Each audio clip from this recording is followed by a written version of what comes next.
بسم الله الرحمن الرحيم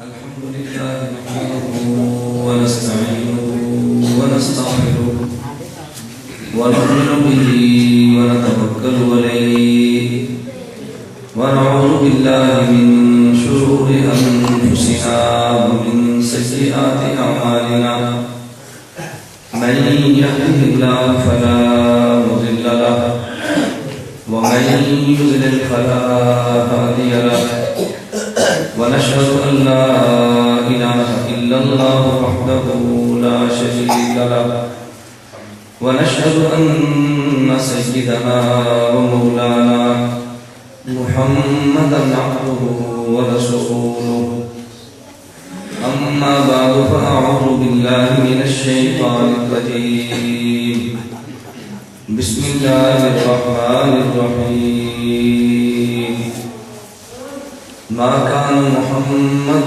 أبا أحد من رجالكم ولكن رسول الله وخاتم النبيين وكان الله بكل شيء عليما اللهم صل على محمد وعلى آل محمد كما صليت على إبراهيم وعلى آل إبراهيم إنك حميد مجيد اللهم بارك على محمد وعلى آل محمد كما باركت على إبراهيم وعلى آل إبراهيم إنك حميد مجيد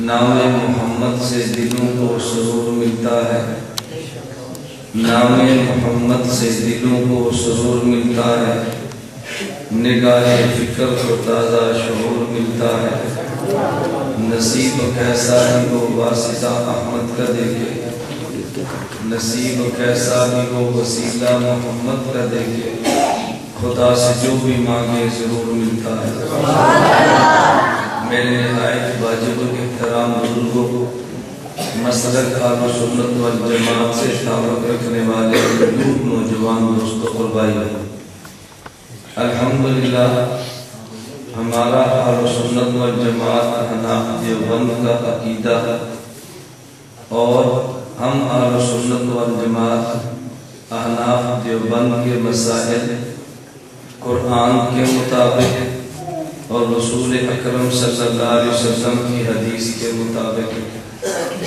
ہمارا کوئی ایک عقیدہ یا مسئلہ کوئی بندہ ایسا ثابت نہیں کر سکتا جو قرآن کے خلاف ہو یا حدیث کے خلاف ہو ہم قرآن کریم بھی مانتے ہیں حدیث مبارک بھی مانتے ہیں قرآن بھی ہمارا ایمان ہے حدیث بھی ہمارا ایمان ہے میں نے آج کی مجلس میں صرف ایک بات آپ کو سمجھانی ہے اللہ مجھے سمجھانے کی توفیق عطا فرمائے بات سمجھ آئے تو اللہ مجھے ماننے اور قبول کرنے کی توفیق عطا فرمائے پہلی بات تو یہ سمجھیں قرآن بھی ہمارا ایمان اور حدیث بھی ہمارا ایمان پھر کوئی بندہ آپ سے یہ بات پوچھے گا کہ قرآن اور حدیث کے بعد آپ کو کیا ضرورت پیش آئی کہ آپ نے فقہ کو مان لیا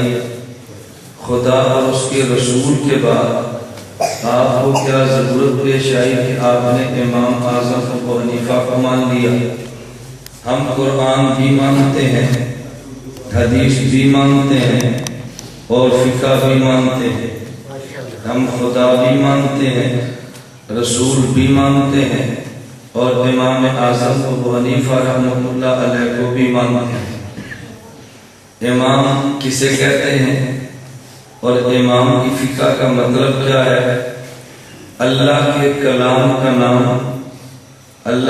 کلام کا نام قرآن ہے اور اللہ کے کلام کی جو شرع نبی فرمائے اس کا نام حدیث ہے اللہ کے کلام کا نام قرآن ہے اور اس کی جو شرح نبی فرمائے اس کا نام توجہ رکھنا، اس کا نام، اور حدیث کی جو شرح فقہا فرمائے اس کا نام حدیث ہے۔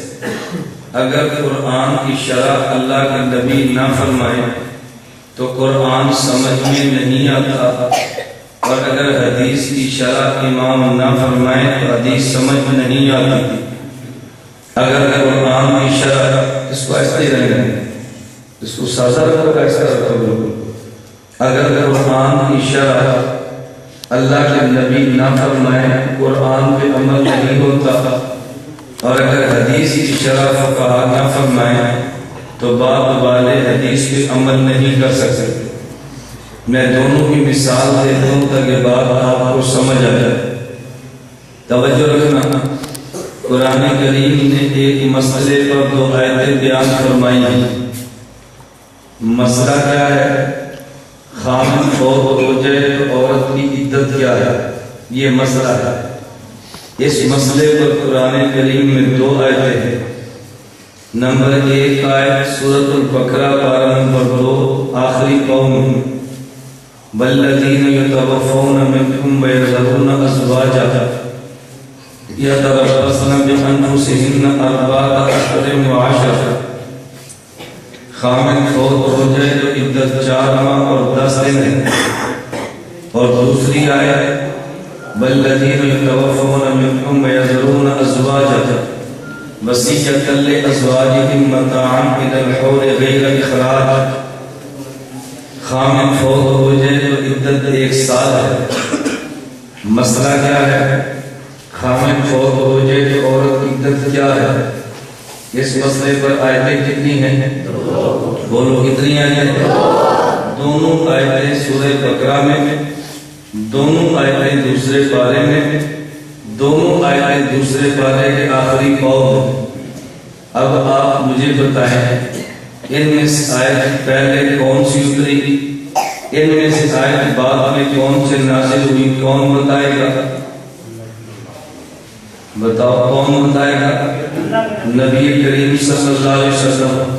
اب اگر اللہ کے نبی سے نہ پوچھیں تو آپ آیت پہ عمل کر سکتے ہیں؟ ایک آیت کا مسئلہ اور ہے اور دوسری آیت کا مسئلہ اور ہے۔ جو بندہ حدیث کو نہیں مانتا وہ قرآن کا انکار کر دے گا، کیوں؟ اس کے پاس دلیل یہ ہوگی کہ اللہ قرآن کریم میں فرماتے ہیں وَلَوْ كَانَ مِنْ عِنْدِ غَيْرِ اللَّهِ لَوَجَدُوا فِيهِ اخْتِلَافًا كَثِيرًا۔ توجہ رکھنا، اللہ فرماتے ہیں قرآن یہ میرا کلام ہے، اللہ کے کلام ہونے پر دلیل کیا ہے؟ اگر یہ قرآن اللہ کا نہ ہوتا اس قرآن میں اختلاف ہوتا، اگر اس میں اختلاف نہیں اس بات کی دلیل ہے کہ کلام اللہ کا ہے، تو ایک آیت کہتی ہے عدت 1 سال، ایک آیت کہتی ہے عدت 4 ماہ اور 4 ماہ اور 10 دن۔ بتاؤ دونوں آیتوں میں اختلاف نظر آ رہا کہ نہیں؟ بولیے، ایک آیت سے پتہ چلا کہ عدت 1 سال، دوسری آیت سے پتہ چلا کہ عدت 4 ماہ اور 10 دن۔ اب بظاہر تو دونوں آیتوں میں اختلاف ہے، لیکن اختلاف کیسے ختم ہوگا؟ اللہ کے نبی سے پوچھا، نبوت کی طرف سے جواب یہ ملتا ہے، ایک آیت سال والی آیت پہلے دور کی ہے اور 4 ماہ اور 10 دن والی آیت بعد والے دور کی ہے۔ اب ان میں کوئی اختلاف نہیں رہا، ایک آیت پہلے دور کی، دوسری آیت دوسرے دور کی، ایک آیت ایک زمانے کی اور دوسری آیت دوسرے زمانے کی۔ اب بتاؤ کوئی اختلاف رہا؟ آپ کی اس مسجد میں جمعہ کتنے بجے ہوتا ہے؟ جی 2 بجے۔ گرمی میں اور سردی میں فرق ہے یہ؟ آج عشاء کی نماز کتنے بجے؟ 7 بجے۔ اچھا یہ عشاء کی نماز آپ 3 مہینے پہلے چلے جاؤ تو کتنے بجے؟ جی 9 بجے۔ اب کوئی بندہ کہے یار یہ مسجد والی کمیٹی کیسی ہے، یہ مولوی کیسا ہے، کدی نماز 9 بجے تو کدی 7 بجے، تسی کہنا نہیں گرمی میں نماز کا ٹائم اور ہوتا ہے اور سردی میں جماعت کا ٹائم کوئی اختلاف تو نہیں ہے نا؟ اب یہ بات سمجھائیں گے تو سمجھ آئے گی نا، نہیں سمجھائیں گے تو کوئی بندہ کہہ دے گا کہ دیکھو بھی دیوبندیوں کی مسجد عجیب ہے، کبھی نماز 9 بجے، کبھی نماز 7 بجے۔ ہم نے کہا گرمی ہو تو نماز 9 بجے، سردی ہو تو نماز 7 بجے۔ گرمی ہو تو رات چھوٹی ہے، سردی ہو تو رات بڑی ہے۔ جب رات بڑی ہو تو ٹائم اور ہوتا ہے، اور جب رات چھوٹی ہو تو ٹائم اور ہوتا ہے۔ اب اختلاف کوئی نہیں۔ قرآن کہتا ہے خامد فوت ہو جائے عدت 1 سال ہے، قرآن کہتا ہے خامد فوت ہو جائے عدت 4 ماہ اور 10 دن ہے۔ ان دونوں آیتوں میں کوئی اختلاف نہیں ہے، کیونکہ 1 سال والا مسئلہ یہ پہلے دور کا ہے اور 4 ماہ 10 دن والا مسئلہ بعد کے دور کا ہے۔ اگر نبی نہ بتائیں قرآن سمجھ آ نہیں سکتا، نبی نے بتایا ہے تو قرآن سمجھ آیا ہے۔ میں دوسرا مسئلہ عرض کرتا ہوں، قرآن کریم سے پوچھو شراب کے بارے میں کیا مسئلہ ہے، حلال ہے یا حرام، جائز ہے یا ناجائز؟ قرآن میں دیکھو تو آیتیں 3 ملتی ہیں۔ ایک آیت یہ نازل ہوئی یسألونک عن الخمر والمیسر قل فیہما اسم کبیر ومنافع للناس۔ میرے پیغمبر آپ سے پوچھتے ہیں شراب کا حکم کیا ہے، ان کو بتا دو شراب میں نفع بھی ہے، شراب میں نقصان بھی ہے، لیکن نقصان زیادہ ہے اور نفع کم ہے۔ قرآن نے اس آیت میں حرام نہیں کہا۔ پھر قرآن کی دوسری آیت دیکھو، یا ایھا الذین آمنوا لا تقربوا الصلاۃ وانتم سکارى۔ اگر تم نے شراب پی ہو، نشے کی حالت ہو تو نماز نہ پڑھنا، نشہ اتر جائے تو نماز پڑھنا۔ شراب کو اب بھی حرام نہیں کہا۔ آیت تیسری اتری ہے یا ایھا الذین آمنوا انما الخمر والمیسر والانصاب والازلام رجس من عمل الشیطان۔ فرمایا شراب نجاست بھی ہے اور شراب حرام بھی ہے۔ اب مسئلہ ایک تھا شراب حلال ہے یا حرام، اور آیتیں 3 اتری ہیں۔ ہم 3 آیتوں پہ عمل کیسے کریں گے؟ اللہ کے نبی نے بتایا، پہلے آیت یہ اتری ہے، پھر آیت یہ اتری ہے اور پھر آیت یہ اتری۔ پہلے آیت اتری نفع بھی ہے نقصان بھی ہے، مگر نقصان زیادہ اور نفع کم ہے۔ پھر آیت اتری اگر شراب پی ہے تو نشے کی حالت میں نماز نہ پڑھنا، لیکن شراب کو حرام نہیں کہا۔ اور تیسری آیت اتری کہ نہیں شراب حرام ہے، تم نے اس کو استعمال نہیں کرنا۔ نبی نے بتایا تو پتہ چلا ایک آیت پہلے دور کی ہے، ایک آیت بعد میں دور کی ہے۔ نبی بتائے تو قرآن پہ عمل ہوتا ہے، اگر نبی نہ بتائے قرآن پہ عمل، بولیے قرآن پہ عمل نہیں ہوتا۔ نبی بتائے تو پھر عمل ہوتا ہے، اگر نبی نہ سمجھائے قرآن کا معنی سمجھ آ نہیں سکتا تو پھر میں یہ کہوں گا اگر حدیث کا معنی بعد میں فقہا نہ سمجھائے، حدیث کا معنی سمجھ آ نہیں سکتا، میں یہ دعوے کے ساتھ بات کہتا ہوں کوئی ایک بندہ تم تلاش کر کے لے آؤ، تم اس سے ذرا مسئلہ پوچھ کر تو دکھاؤ، تم ترمذی شریف اٹھا کے دیکھ لو، تمہیں 2 حدیثیں ملیں گی۔ ایک حدیث یہ ملے گی اللہ کے نبی صلی اللہ علیہ وسلم نے نماز پڑھائی ہے، حضور نے والظالین فرمایا، پھر نبی نے آمین فرمایا، وجہر بہا صوتہ، اللہ کے نبی نے اونچی آواز سے آمین کہا۔ پھر اسی کتاب میں حدیث ملے گی اللہ کے نبی نے نماز پڑھی ہے، سورۃ الفاتحہ پڑھی ہے، والظالین پڑھا ہے، اور پھر آمین فرمایا، وخفض بہا صوتہ، اور آہستہ فرمایا۔ اب ایک حدیث سے پتہ چلا کہ نبی نے آمین اونچی آواز سے کہی ہے، دوسری حدیث سے پتہ چلا کہ نبی نے آمین آہستہ آواز سے کہی ہے۔ اب بتاؤ ہم آمین اونچی آواز سے کہیں یا آمین آہستہ کہیں؟ فیصلہ اللہ کے نبی نے فرمایا، حدیث سے دونوں موجود ہیں، کوئی کہے گا اونچا کہو، کوئی کہے گا آہستہ کہو، کوئی فیصلہ اللہ کے نبی نے کیا ہے، مجھے نبی کا فیصلہ بتا دے۔ کہتا ہے نبی کا فیصلہ تو نہیں ہے، میں نے ایک حدیث کو چھوڑا ہے دوسری کو کیوں لیا ہے؟ اب یہ تمہیں کون بتائے گا؟ یہ فقیر بتائے گا کہ یہ حدیث پہلے دور کی ہے اور یہ حدیث بعد کے دور کی ہے۔ میری بات کو توجہ سے سمجھنا۔ اب جب بندہ اذان کے بعد اقامت کہتا ہے، اقامت دوہری پڑھے یا اقامت اکاری پڑھے، توجہ رکھنا، اقامت دوہری پڑھے یا اقامت اکاری پڑھے، اللہ اکبر اللہ اکبر، اشہد ان لا الہ الا اللہ، اشہد ان محمد رسول اللہ، حی علی الصلاۃ حی علی الفلاح، یہ اقامت اکاری ہے۔ اللہ اکبر اللہ اکبر اللہ اکبر اللہ اکبر، اشہد ان لا الہ الا اللہ، اشہد اقامت اکاری پڑھے یا دوڑی پڑھے، ترمذی میں دونوں روایتیں موجود ہیں۔ پہلے اکاری اقامت کی حدیث ہے اور پھر دوڑی اقامت کی حدیث ہے۔ امتی پریشان ہوگا ہم اکاری پڑھے یا دوڑی پڑھے، حدیثیں تو دونوں آ گئی ہیں۔ نماز میں رکوع جانے لگا، رفع الیدین کرے یا نہ کرے، حدیثیں دونوں موجود ہیں۔ نبی پاک رفع الیدین کرنا بھی ہے اور نبی پاک رفع الیدین نہ کرنا بھی ہے۔ اب بندہ سوچتا ہے میں عمل کس پہ کروں گا، توجہ رکھنا، اب بندہ سوچتا ہے عمل کس پہ کروں گا، حدیثیں تو دونوں آ گئی ہیں، میں عمل کس پہ کروں گا۔ اب حدیث پہ عمل کون بتائے گا؟ اگر فقی مسئلہ نہ بتائے حدیث پہ عمل ہو نہیں سکتا، فقی بتائے گا حدیث پہ عمل ہوگا۔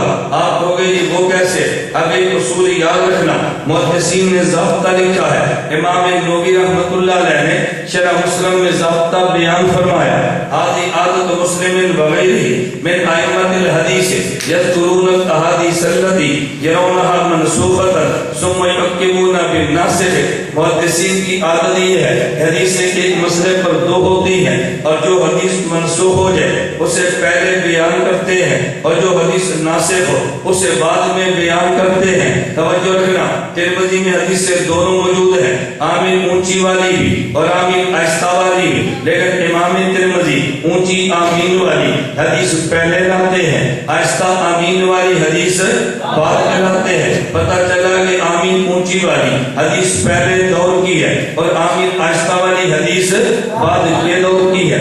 امام ترمذی رفع الیدین کرنے کی حدیث بھی لائے ہیں، رفع الیدین نہ کرنے کی حدیث بھی لائے ہیں، لیکن رفع الیدین کرنے کی پہلے لائے ہیں، رفع الیدین نہ کرنے کی بعد میں لائے ہیں۔ پتہ چلا کہ رفع الیدین کرنا یہ حدیث موجود ہے مگر پہلے دور کی، رفع الیدین نہ کرنا حدیث موجود ہے مگر بعد کے دور کی۔ اقامت اکاری ہے، امام ترمذی اس پر بھی حدیث لائے ہیں۔ اقامت دوری ہے، امام ترمذی اس پر بھی توجہ رکھنا، اس پر بھی حدیث لائے، لیکن اکاری اقامت والی امام ترمذی حدیث پہلے لائے ہیں اور دوری اقامت والی امام ترمذی حدیث بعد میں لائے ہیں۔ پتہ چلا اکاری اقامت والی حدیث یہ پہلے دور کی ہے اور دوری اقامت والی حدیث یہ بعد کے دور کی ہے۔ آدمی فجر کی سنتیں نہیں پڑھ سکا، فجر کی سنتیں رہ گئی ہیں تو کب پڑھے؟ ایک بندہ کہتا ہے اور یہ فجر کی نماز کے جب امام سلام پھیرے تو فوراً پڑھ لے، دوسرا بندہ کہتا ہے نہیں جب سورج نکل جائے تو وہ پڑھے۔ امام ترمذی حدیث سے دونوں لائے ہیں، فجر فوراً نماز کے بعد کی بھی لائے ہیں، سورج نکلنے کے بعد کی بھی لائے ہیں، لیکن امام ترمذی نے فجر کی نماز کے فوراً بعد سنتیں پڑھنے والی حدیث پہلے لائے ہیں اور سورج نکلنے کے بعد قضا سنتیں پڑھنے والی حدیث بعد میں لائے ہیں۔ پتہ چلا کہ فجر کی نماز کے فوراً بعد سنتیں پڑھنا حدیث میں ہے مگر حدیث پہلے دور کی ہے اور سورج نکلنے کے بعد سنتیں پڑھنا حدیث میں ہے، یہ حدیث بعد والے دور کی ہے۔ تو جس طرح قرآن کریم کی ایک مسئلے پر آیتیں دو ہیں، ایک آیت پہلے دور کی ہے، ایک آیت بعد والے دور کی ہے، تلاوت ان دونوں کی کرتے ہیں لیکن عمل پہلے دور والی پر نہیں کرتے، عمل بعد والے آیت پہ کرتے ہیں۔ اگر ایک مسئلے پر حدیث سے دو آ جائے، ایک پہلے دور کی ہے اور ایک بعد والے دور کی ہے، ہم پہلے دور والی کی تلاوت کرتے ہیں، بعد والے دور کی بھی تلاوت کرتے ہیں، لیکن عمل پہلے والی پر نہیں، عمل بعد والی پر کرتے ہیں، عمل بعد والی پر کرتے ہیں۔ میں نے یہ تو نہیں کہا اہل حدیثوں کی حدیثیں نہیں ہے، میں نے یہ تو نہیں کہا، میں کہتا ہوں حدیث موجود ہے مگر پہلے دور والی، اور ہماری حدیث کون سی ہے؟ دور میں کون سی ہے؟ اچھا مجھے بتاؤ، لا الہ الا اللہ موسیٰ کلیم اللہ یہ کلمہ ہے یا نہیں؟ بولو نا، لا الہ الا اللہ عیسیٰ روح اللہ کلمہ ہے یا نہیں؟ لا الہ الا اللہ ابراہیم خلیل اللہ موجود ہے کلمہ؟ لا الہ الا اللہ حضرت لا الہ الا اللہ نور نجی اللہ کلمہ موجود ہے، لا الہ الا اللہ آدم صفی اللہ کلمہ موجود ہے، اور لا الہ الا اللہ محمد رسول اللہ کلمہ موجود ہے۔ اب کوئی بندہ کہے کہ لا الہ الا اللہ موسیٰ کلیم اللہ کلمہ نہیں ہے، ہم کہیں گے کلمہ ہے، جیسے لوگ ہمیں کہتے ہیں کہ رفع الیدین کی حدیث نہیں ہے، ہم نے کہا حدیث تو ہے۔ اچھا وہ کہے گا جب ہے تو عمل کیوں نہیں کرتا؟ توجہ، آپ نے پوچھنا ہے کہ جب لا الہ الا اللہ موسیٰ کلیم اللہ کلمہ موجود ہے تو کیوں نہیں پڑھتا؟ بولو بولو نا، پوچھ سکتے ہو نا کہ جب لا الہ الا اللہ عیسیٰ روح اللہ کلمہ موجود ہے تو پھر کیوں نہیں پڑھتا؟ مجھے بتاؤ تورات آسمانی کتاب ہے یا نہیں؟ بولتے جاؤ نا. اور بھائی انجیل آسمانی کتاب ہے یا نہیں؟ زبور آسمانی کتاب ہے یا نہیں؟ اور قرآن آسمانی کتاب ہے یا نہیں؟ یہ جو تجھے کہتا ہے کہ رفع الیدین کرنا حدیث میں ہے، عمل کیوں نہیں کرتا؟ اس سے تو پوچھ لے کہ جب تورات آسمانی کتاب ہے تو تلاوت کیوں نہیں کرتا؟ انجیل آسمانی کتاب ہے، تلاوت کیوں نہیں کرتا؟ زبور آسمانی کتاب ہے، تلاوت کیوں نہیں کرتا؟ وہ کہے گا اور یہ وہ تو آج کے دور میں ہے ہی نہیں. میں نے کہ جس دور میں تھی موسیٰ حضرت عمر کے ہاتھ میں تورات موجود ہے، حضرت عمر تورات پڑھ رہے تھے، اللہ کے نبی نے دیکھا تو غصے ہو گئے، فرمایا عمر یہ تورات کیوں پڑھتا ہے؟ انہوں نے کہا جو آسمانی کتاب ہے. فرمایا لو کان موسیٰ حیا لما وسعوا الا اتباعی، اگر آج موسیٰ بھی یا مدینہ میں ہوتے، اگر آج موسیٰ علیہ السلام بھی دنیا میں زندہ ہوتے تو موسیٰ کو بھی میری بات مانتے، تورات وہ بھی چھوڑ دیتے. اس سے پوچھ تورات کیوں نہیں پڑھتا جب آسمانی کتاب ہے؟ تجھے جواب یہ دے گا میں تورات اس لیے نہیں پڑھتا، آسمانی کتاب ہے مگر پہلے دور کی ہے، انجیل آسمانی کتاب ہے مگر پہلے دور کی ہے. اس سے ذرا پوچھ بھائی کعبہ قبلہ بیت المقدس قبلہ ہے یا نہیں؟ اس نے کہا جی قبلہ ہے. اس بیت المقدس طرف منہ کر کے اللہ کے نبی نے نماز پڑھی ہے یا نہیں؟ وہ کہے گا پڑھی ہے. اچھا پھر پوچھ لو اچھا کعبہ کی طرف کہے گا جی ادھر بھی منہ کر کے نماز پڑھی ہے. پھر آپ نے اس سے سوال کرنا ہے، ذرا سوال یاد رکھ لو. اسے پوچھو کہ لا الہ الا اللہ موسیٰ کلیم اللہ کلمہ موجود ہے تو پڑھے گا؟ وہ کہتا ہے میں نہیں پڑھوں گا. پوچھو کیوں نہیں پڑھے گا؟ کہتا ہے یہ پہلے دور کا ہے. پوچھ لا الہ الا اللہ عیسیٰ روح اللہ کلمہ موجود ہے؟ وہ کہے گا موجود ہے. پوچھ کیوں نہیں پڑھتا؟ کہتا ہے یہ پہلے دور کا ہے. پوچھنا تورات آسمانی کتاب ہے؟ کہے گا آسمانی کتاب ہے. پوچھ آسمانی کتاب کی تلاوت کیوں نہیں کرتا؟ وہ کہتا ہے پہلے دور کی ہے. اس سے پوچھ بیت المقدس قبلہ ہے یا نہیں؟ وہ کہے گا یہ قبلہ ہے. کہ اس کی طرح منہ کر کے نماز کیوں نہیں پڑھتا؟ وہ کہے گا پہلے دور کا ہے. توجہ رکھنا. پھر تو کہنا مسئلہ حل ہو گیا. تو نے ہم سے پوچھا آمین اونچی آواز سے کیوں نہیں کہتے جب حدیث میں ہے؟ ہم نے کہا حدیث میں موجود ہے. وہ کہے گا تم کیوں نہیں کہتے؟ تو نے کہنا یہ حدیث پہلے دور کی ہے، یہ حدیث پہلے دور کی ہے. تو پہلے دور نبی کا کلمہ ہو وہ نہیں پڑھتے کیونکہ محمد رسول اللہ آخری کلمہ موجود جو ہے. تورات کی تلاوت کیوں نہیں کرتے؟ آخری کتاب قرآن موجود جو ہے. بیت المقدس قبلہ کیوں نہیں بتاتے؟ بعد والا قبلہ کعبہ موجود جو ہے. رفع الیدین کیوں نہیں کرتے؟ رفع الیدین میں کرنے کی بعد والی حدیث موجود جو ہے. آمین اونچی آواز سے کیوں نہیں کہتے؟ آمین آہستہ کہنے والی حدیث بعد والی موجود جو ہے.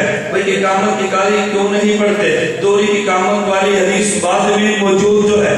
تو جس طرح قرآن کی دو آیتیں ہوتی ہیں فیصلہ پیغمبر کرتا ہے، نبی کی دو حدیثیں ہوتی ہیں تو فیصلہ فقیہ کرتا ہے. نبی کے فیصلے کو حدیث کہتے ہیں اور فقیہ کے فیصلے کو فقہ کہتے ہیں. نبی فیصلہ نہ کرے عمل قرآن پہ نہیں ہے اور فقیہ فیصلہ نہ کرے عمل حدیث پہ نہیں ہے. نبی کا فیصلہ مانے گا عمل قرآن پہ ہوگا، فقیہ کا فیصلہ مانے گا عمل حدیث پہ ہوگا. ہم قرآن بھی مانتے ہیں، حدیث بھی مانتے ہیں، فقہ بھی مانتے ہیں، خدا بھی مانتے ہیں، پیغمبر بھی مانتے ہیں، امام بھی مانتے ہیں. مانتے ہیں یہ بولو نا. وہ کہتا ہے جی کہاں لکھا ہے؟ توجہ رکھنا. کیا کہے گا؟ امام خلیفہ کا نام کہاں لکھا ہے؟ ہم کیوں مانے؟ تو نے کہنا مدینہ میں لکھا ہے. کیا لکھا ہے؟ وہ پوچھے گا جی مدینہ میں کیا لکھا ہے؟ تو نے کہنا مسجد نبوی میں لکھا ہے.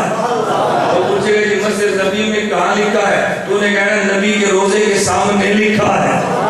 اگر یہ ہمارے امام کا نام نعمان بن ثابت مدینہ منورہ میں مسجد نبوی میں پیغمبر کے روزے کے سامنے درج نہ ہو میری شکست ہوگی. اگر درج ہو تو پھر تو مان لے، درد ہو تو تم مان لینا. جو کہتے ہیں جی مدینے والے نہیں مانتے، میں نے کہا کہ وہ جھوٹ بولتا ہے. کیوں جھوٹ بولتا ہے؟ امام ابو حنیفہ کا نام تو مدینہ منورہ میں ہے. سیالکوٹ والوں خدا تجھے مدینہ لے جائے، بولو اللہ تمہیں مدینہ لے جائے اور تمہاری برکت سے خدا مجھے بھی لے جائے. اچھا ایک بات ذرا سمجھنا، بات مدینہ منورہ کی، ذرا کہ نقطے پہ غور کرنا۔ ہمارے امام کا نام کیا ہے؟ نعمان بن ثابت امام اعظم ابو حنیفہ۔ ایک مجھے غیر مقلد ہمارا اہل حدیث کہنے لگا مولوی صاحب امام بخاری، میں نے کہا بہت بڑے امام ہیں امام بخاری، میں نے کہا بڑے علم والے ہیں، مجھے کہتے ہیں امام بخاری کی بجائے امام ابو حنیفہ کی تقلید کیوں کرتے ہو؟ میں نے کہا اس لیے کہ ہم عشق مدینہ ہیں، اس لیے کہ ہم عشق اور اس لیے کہ ہم عشق مدینہ ہیں۔ وہ کہتے ہیں کیا مطلب؟ میں نے کہا مطلب میں سمجھاتا ہوں، ذرا دیوبند کا موقف تو سمجھو، ہم عشق مدینہ ہیں۔ کہتے ہیں کیا مطلب؟ میں نے کہا مطلب یہ سمجھو، یہ تمہارے قریب ایئرپورٹ موجود ہے، ایک جہاز یہاں سے اڑے اور مدینہ منورہ جائے اور 5 گھنٹے میں لے کر جائے، دوسرا جہاز یہاں سے اڑے اور مدینہ منورہ جائے اور 1 گھنٹے میں لے کر جائے، آپ کس جہاز پہ جانا پسند کرو گے؟ بولو نا، 1 گھنٹے والا یا 5 گھنٹے والا؟ لیکن یہ معاملہ ان کا ہے جو مدینہ جانے کی بات تو کہہ رہے نا، یہ تو مدینہ جانے کی بات ہی نہیں کرتا، یہ تو کہتے ہیں نبی کے روزے کے لیے جائے تو شرک ہے۔ میں نے کہنا نا، پیغمبر کا روزہ دیکھنے کے لیے جائے تو ایمان ہے، ظالم تو نے شرک کیسے کہہ دیا؟ تو کیسا محمدی ہے؟ نہیں سمجھا؟ آدمی اپنے باپ کے گھر کو دیکھتا ہے، اپنی ماں کے گھر کو دیکھتا ہے اور نبی کے گھر کو دیکھنے کے لیے جائے تو کہتا ہے شرک ہے۔ میں نے کہا یار تو کیسا محمدی ہے؟ آدمی باپ کی قبر پہ جائے تو جائز ہے اور نبی کی قبر پہ جائے تو ناجائز ہے، تو کیسا محمدی ہے؟ اللہ میں بات سمجھنے کی توفیق عطا فرمائے۔ میں نے کہا سیالکوٹ ایئرپورٹ سے ایک جہاز اڑا جو مدینہ منورہ ڈائریکٹ جاتا ہے اور 1 گھنٹے میں لے کر جائے، دوسرا جہاز اڑا جو 5 گھنٹے میں جاتا ہے، کس جہاز پہ جانا پسند کرو گے؟ 1 گھنٹے والا یا 5 گھنٹے والا؟ اگر تم سے کوئی بندہ پوچھے بھئی 5 گھنٹے والے پر چلے جاؤ، کرایہ کم لگتا ہے، 1 گھنٹے والے پر نہ جاؤ نا، تم نے کہا نا ہمیں 1 گھنٹے میں پہنچاؤ، ہم پوچھیں گے کیوں؟ آپ نے کہا ہم عشق مدینہ ہے، ہمیں مدینہ جلدی لے کر چلو، جو جہاز جلدی لے کر جائے گا ہم نے اس پہ جانا ہے۔ میں نے کہا ہم نے امام بخاری سے پوچھا، ہم نے مدینہ جانا ہے، امام بخاری لے کر چلے ہیں۔ امام بخاری فرماتے ہیں وَبِي قَالَ حَدَّثَنَا أَحْمَدُ بْنُ أَشْقَابَ قَالَ حَدَّثَنَا مُحَمَّدُ بْنُ فُضَيْلٍ عَنْ عُمَارَةَ بْنِ الْقَعْقَاعِ عَنْ أَبِي زُرَعَةَ عَنْ أَبِي هُرَيْرَةَ قَالَ قَالَ رَسُولُ اللَّهِ۔ امام بخاری مدینہ لے کر جائے تو واسطے کتنے آئے ہیں؟ 5۔ احمد بن اشقاب نے کہا، محمد بن فضیل نے کہا، عمارہ بن قعقاع نے کہا، ابو زرعہ نے کہا، ابو ہریرہ نے کہا، رسول اللہ یوں فرماتے ہیں، تو 5 واسطے لایا ہے۔ ہم نے امام ابو حنیفہ سے کہا کہ بابا جی مدینہ جانا ہے، امام ابو حنیفہ فرماتے ہیں عن ابی حنیفہ عن انس بن مالک قال قال رسول اللہ عن ابی حنیفہ عن عبداللہ بن انیس قال قال رسول اللہ عن ابی حنیفہ عن عبداللہ بن ابی اوفا قال قال رسول اللہ عن ابی حنیفہ عن عبداللہ بن الحارث قال قال رسول اللہ عن ابی حنیفہ عن جابر بن عبداللہ قال قال رسول اللہ عن ابی حنیفہ عن باسرة بن الاسقع قال قال رسول اللہ عن ابی حنیفہ عن عائشہ بنت حجر قال قال رسول اللہ۔ امام بخاری واسطے 5 لاتا ہے، ابو حنیفہ 1 لاتا ہے۔ ہم عشق مدینہ ہے، بخاری مدینہ پہنچائے کچھ دیر کرتے ہیں، ابو حنیفہ مدینہ پہنچائے تو ڈائریکٹ جاتے ہیں، تو عاشق کہتا ہے مجھے مدینہ جلدی لے جاؤ، مجھے مدینہ جلدی لے جاؤ، ہم عشق مدینہ ہے، ہم نے مدینہ جلدی جانا ہے۔ جب جلدی کی بات کرے گا تو ابو حنیفہ ہے، جب دیر کی بات کرے گا تو امام بخاری ہے۔ ہم جلدی والے تھے، ابو حنیفہ کو لے لیا ہے، تو دیر والا تھا تو بخاری کو بھی نہیں لیتا۔ میں نے کہا تو بخاری کو لیتا تو بخاری کو بھی نہیں لیتا۔ اللہ نے بات سمجھنے کی توفیق عطا فرمائے۔ میں نے صرف ایک نقطہ بتایا، ہم قرآن بھی مانتے ہیں، حدیث بھی مانتے ہیں، فقہ بولو نا، فقہ بھی مانتے ہیں۔ مجھے ایک پہلے حدیث کہنے لگا اور یہ مولوی صاحب جی تم جنازے سے پہلے نیت کراتے ہو، میں نے کہا کیا؟ کہہ رہے تم جنازے سے پہلے نہیں کرتے؟ نیت کرو، 4 تکبیر نماز جنازہ کہتے ہیں، 4 تکبیر نماز جنازہ، ثنا واسطے اللہ تعالیٰ کے، درود واسطے نبی پاک صلی اللہ علیہ وسلم کے، دعا واسطے حاضر اس میت کے، منہ طرف کعبہ شریف، پیچھے جس امام کے، اللہ اکبر۔ مجھے کہتے ہیں کہاں لکھا ہے؟ میں نے کہا بخاری میں۔ کہتے بخاری کی کون؟ میں نے کہا پہلی حدیث، پہلی حدیث